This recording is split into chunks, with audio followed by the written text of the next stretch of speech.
بسم اللہ الرحمن الرحیم۔ عظیم نامہ سے عظیم الرحمن صدیقی عرض کر رہا ہوں۔ آج کا جو موضوع ہے اس پہ آپ غور کیجئے کہ ہم تھینک یو کہنے والے افراد سے ہمارا معاشرہ جو ہے وہ خالی ہوتا جا رہا ہے۔ آج ہم تھینک یو کے بجائے جو ہے وہ تنقید کرنے والے بن گئے ہیں، بہت زیادہ تنقید کرنے والے۔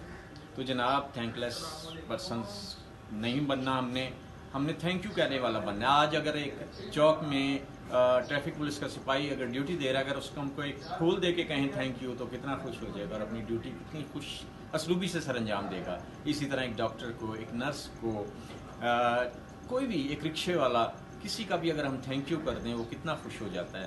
جبکہ آج ہم نے سب نے تنقید کے ڈنڈے اٹھا رکھے ہیں اور اپنے تنقید کے اس ڈنڈے سے دوسرے لوگوں کو زد و کوب کرنے کے لیے جو ہے نا جی بے قرار رہتے ہیں۔ تو خدارا تھینک یو کہنے والے بنے۔ ہمارے تو دین میں ہمارے نبی کریم صلی اللہ علیہ وسلم کا جو فرمان ہے اس کا مفہوم یہ ہے کہ جو لوگ لوگوں کا شکریہ ادا نہیں کرتے وہ خدا کے بھی شکر گزار نہیں ہوتے۔